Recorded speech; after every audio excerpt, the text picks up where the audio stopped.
राधे राधे भक्तों, मैं हूँ दीपांगी और आज आप सुन रहे हैं संत श्री जयदेव जी की श्री जगन्नाथ जी के स्वरूप। सुदेव नामक एक ब्राह्मण के कोई संतान नहीं न थी। उसने श्री जगन्नाथ जी से प्रार्थना की कि यदि मेरे संतान होगी तो पहली संतान आपको अर्पण कर दूंगा। कुछ समय के बाद उसकी एक कन्या हुई और जब 12 वर्ष की विवाह के योग्य हो गई तो उस ब्राह्मण ने श्री जगन्नाथ जी के मंदिर में उस कन्या को लाकर प्रार्थना की कि हे प्रभु, मैं अपनी प्रतिज्ञा के अनुसार आपको भेंट करने के लिए यह कन्या लाया हूँ। उसी समय श्री जगन्नाथ जी ने आज्ञा दी कि परम रसिक जयदेव नाम के जो भक्त हैं वे मेरे ही स्वरूप हैं, अतः इसे अभी ले जाकर उन्हें अर्पण कर दो। और उनकी ऐसी ही आज्ञा हुई है।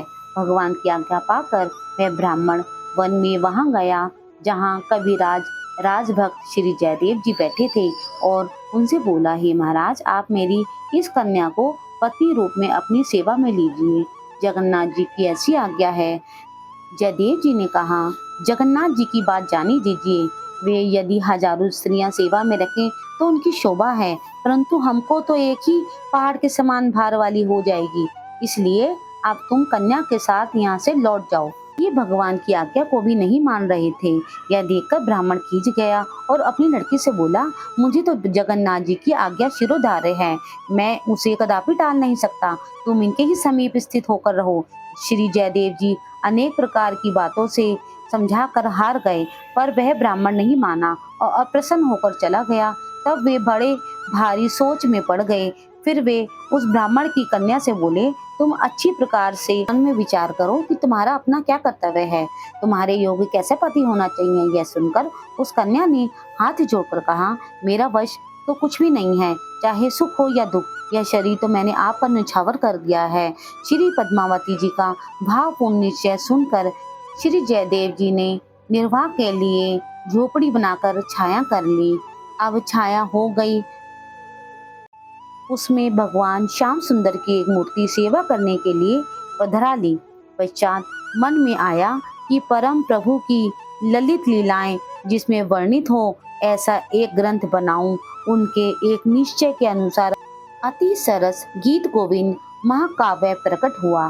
गीत गोविंद लिखते समय एक बार श्री किशोरी राधिका जी के मान का प्रसंग आया।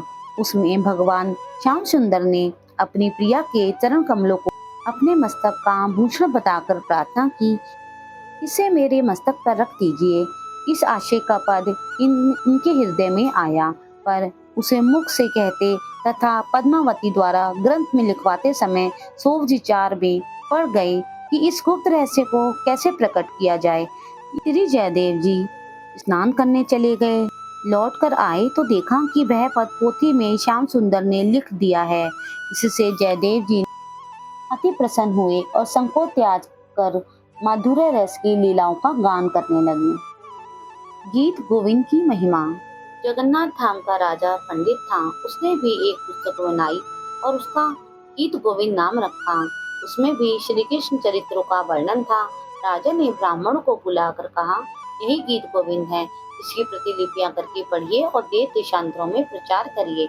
इस बात को सुनकर विद्वान पंडितों ने असली गीत गोविंद को खोलकर रख दिया और मुस्कुराकर बोले कि यह तो नई पुस्तक दूसरी है, गीत गोविंद नहीं है। राजा का तथा राजभक्त विद्वानों का आग्रह था कि यही गीत गोविंद, इससे लोगों की बुद्धि भ्रमित हो गई है।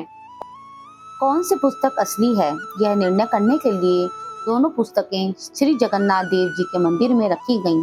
बाद में जब पट खोले गए तो देखा गया कि जगन्नाथ जी ने राजा की पुस्तक को दूर फेंक दिया है और जयदेव कविकृत गीत गोविंद को अपनी छाती से लगा लिया है।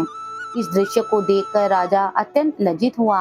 अपनी पुस्तक का अपमान जानकर बड़े भारी शोक में पड़ गया और निश्चय किया कि अब मैं समुद्र में डूबकर मर जाऊंगा।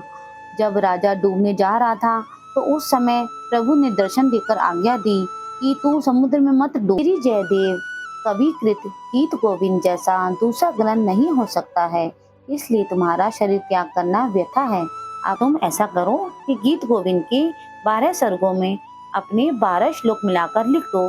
इस प्रकार तुम्हारे 12 श्लोक उसके साथ प्रचलित हो जाएंगे, जिसकी प्रसिद्धि तीनों लोकों में फैल जाएगी। भक्तों, आपको ये कथा कैसी लगी? पसंद आई तो लाइक करो, शेयर करो और सब्सक्राइब करो और कमेंट्स में राधे राधे लिखना मत भूलना।